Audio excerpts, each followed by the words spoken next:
Assalamualaikum warahmatullahi wabarakatuh. Pada video ini, saya akan menjelaskan mengenai elektrokimia. Elektrokimia terbagi menjadi dua, yaitu sel volta dan sel elektrolisis, di mana sel volta merupakan proses perubahan reaksi kimia menjadi listrik, dan sel volta terjadi secara spontan. Nah, contoh penerapan dari sel volta yaitu ada batu baterai dan aki. Sedangkan sel elektrolisis merupakan proses perubahan dari listrik menjadi reaksi kimia.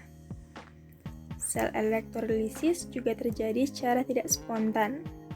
Contoh penerapan dari sel elektrolisis yaitu pembuatan zat, penyempuhan logam atau electroplating, dan permunian logam.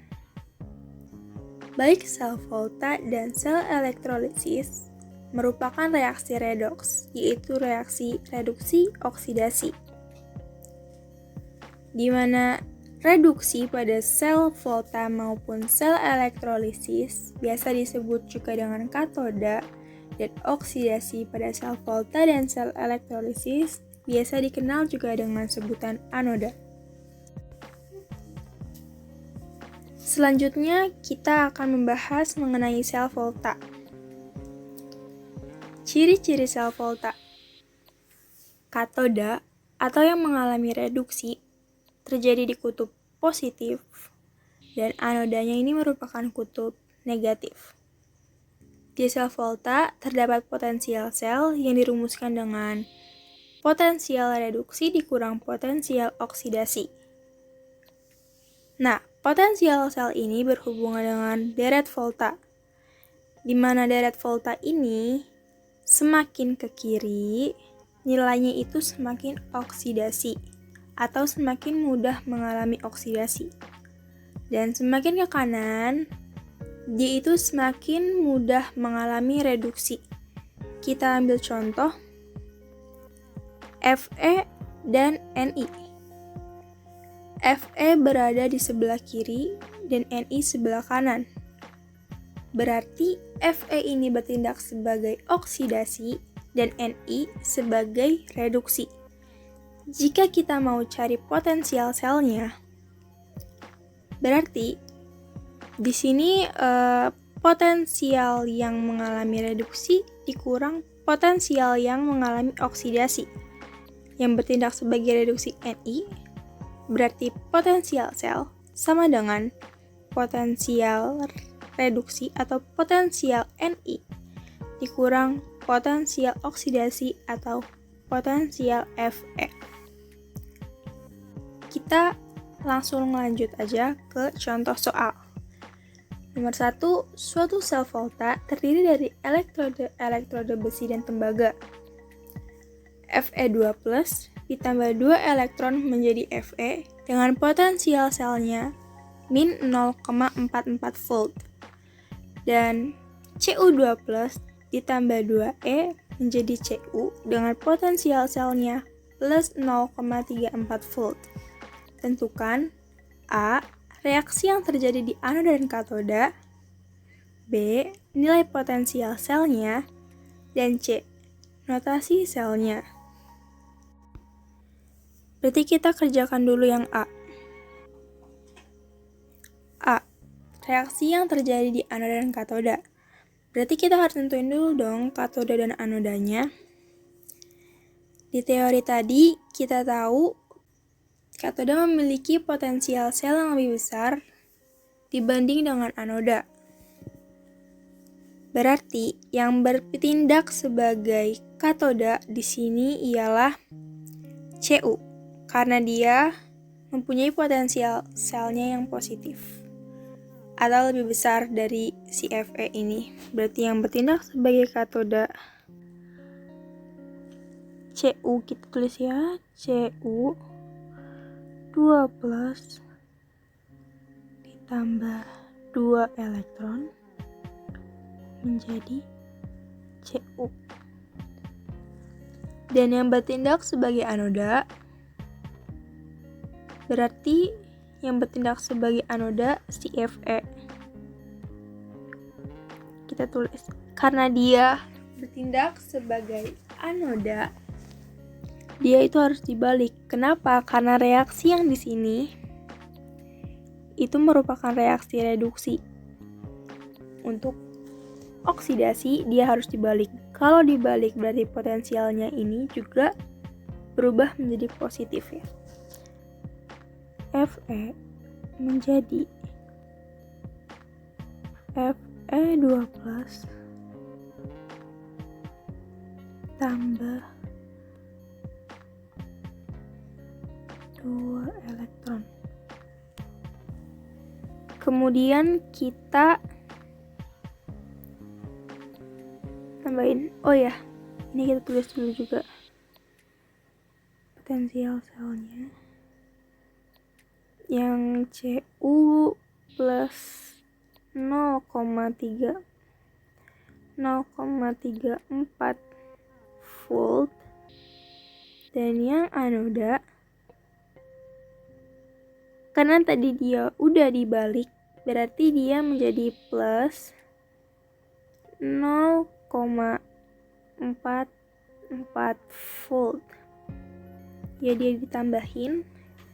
Nah, 2 elektronnya ini bisa dicoret, berarti ini tinggal ditulis aja Cu2+ ditambah Fe menjadi Cu ditambah Fe2+.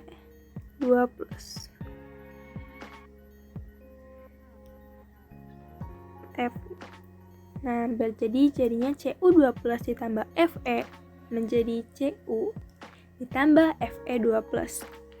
Dan potensial selnya menjadi 0,78 volt. Berarti dari sini kita udah ketemu reaksi yang terjadi di anoda dan katoda dan nilai potensial selnya. A-nya ini udah dapet. Nah, ini B-nya. Berarti sekarang kita tinggal nyari C-nya. C, notasi selnya. Untuk menuliskan notasi selnya, pertama-tama kita harus menulis yang mengalami oksidasi terlebih dahulu. Yang mana yang mengalami oksidasi yaitu Fe. Pertama-tama kita tulis Fe yang ada di reaktan berarti Fe, terus kita garis lurus dengan Fe yang berada di hasil berarti Fe2+, terus di garis 2 lurus Cu yang ada di reaktan Cu2+,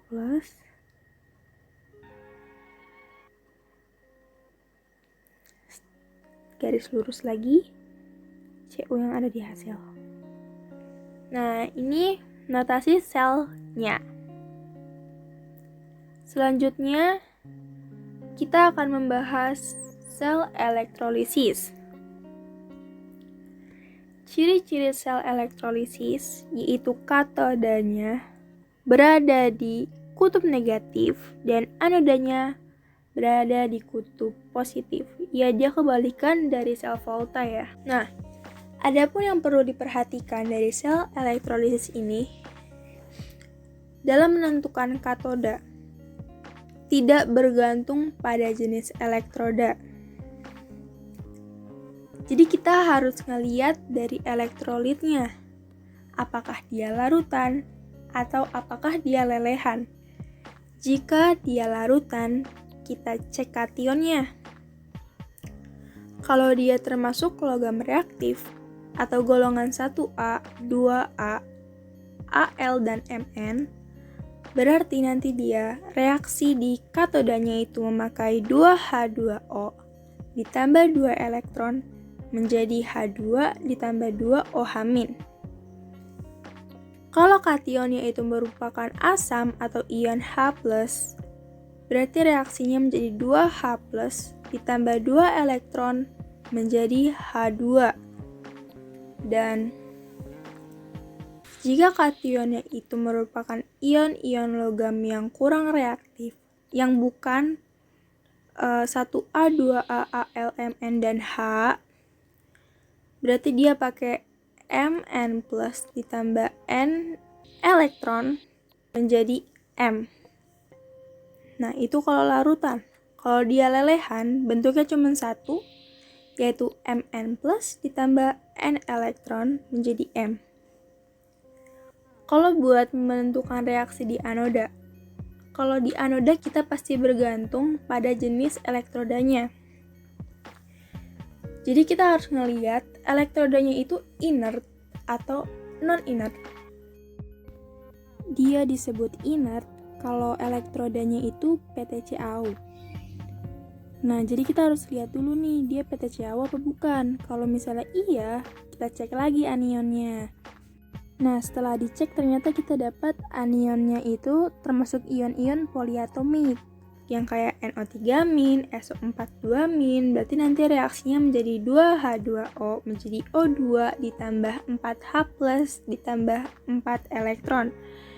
Nah, kalau misalnya dia anionnya berupa basa, dia menjadi 4OH- menjadi O2 ditambah 2H2O ditambah 4 elektron.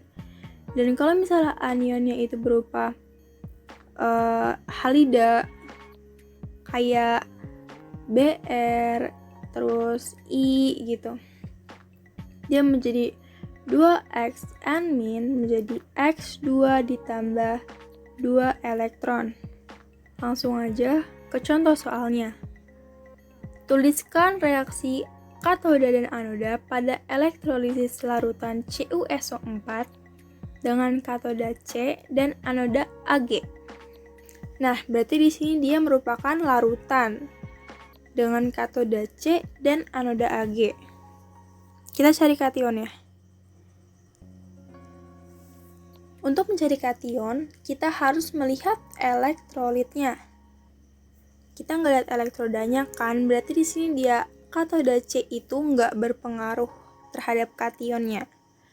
Jadi kita lihat dari elektrolitnya CuSO4, berarti dia yang menjadi katoda itu Cu-nya.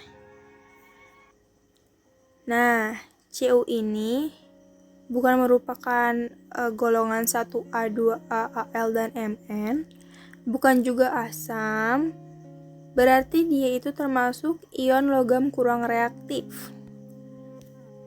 Berarti reaksinya menjadi Cu2+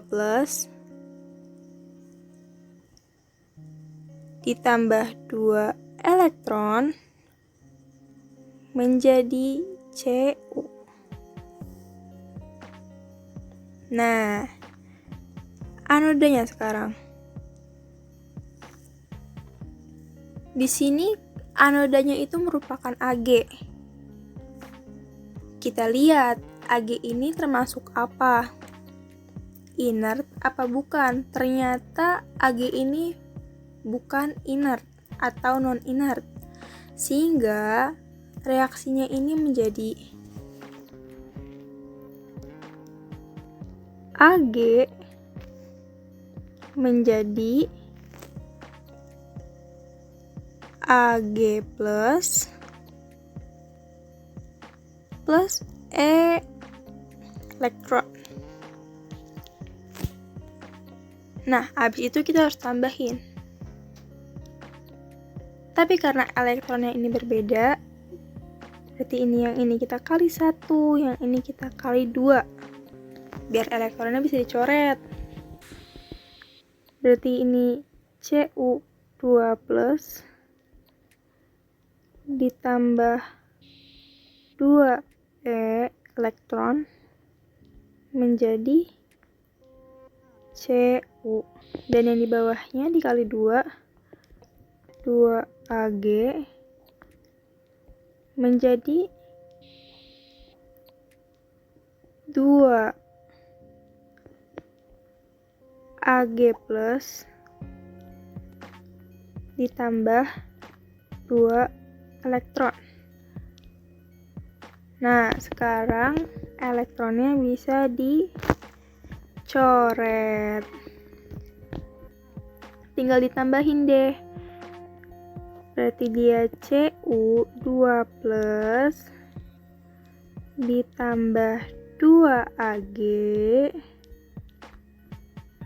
menjadi Cu ditambah 2Ag+.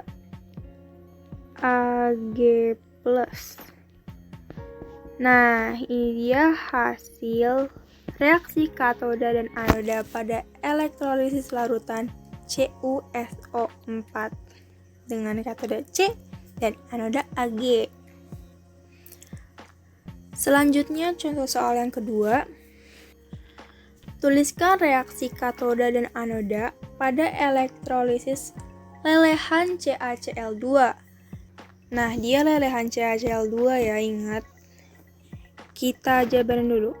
CaCl2 itu kalau dijabarin berarti dia Ca2+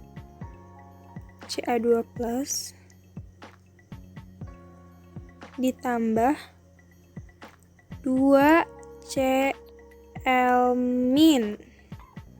Ya kan? Berarti untuk menentukan katoda, kalau katoda berarti kita lihat dari elektrolitnya, yaitu lelehan CaCl2. Kalau lelehan tadi rumusnya cuma 1 ya. Nah, kalau lelehan dia cuma Mn+ ditambah N elektron menjadi M. Berarti di sini Ca-nya menjadi katoda, berarti Ca2+ ditambah 2 elektron menjadi Ca. Nah, anodanya gimana? Sedangkan di soal tidak diketahui dia bereaksi dengan anoda apa, elektrodanya kita nggak tahu. Nah, kalau misalnya di soal tidak diketahui elektrodanya itu apa, berarti kita pakai anion di elektrolitnya ini. Anionnya Cl2. Kita pakai Cl ya sebagai anion. Nah, kita tentuin Cl ini termasuk inert atau non-inert. Nah, Cl ini bukan termasuk PtCAU, berarti dia termasuk non-inert. Berarti kita pakai yang 2Cl menjadi Cl2 ditambah 2 elektron. Terus kita tambah deh. Kita jumlahin. Elektronnya ini bisa kita coret ya. Kita bisa coret. Nah, kita tinggal jumlahin. Reaksinya berarti Ca2+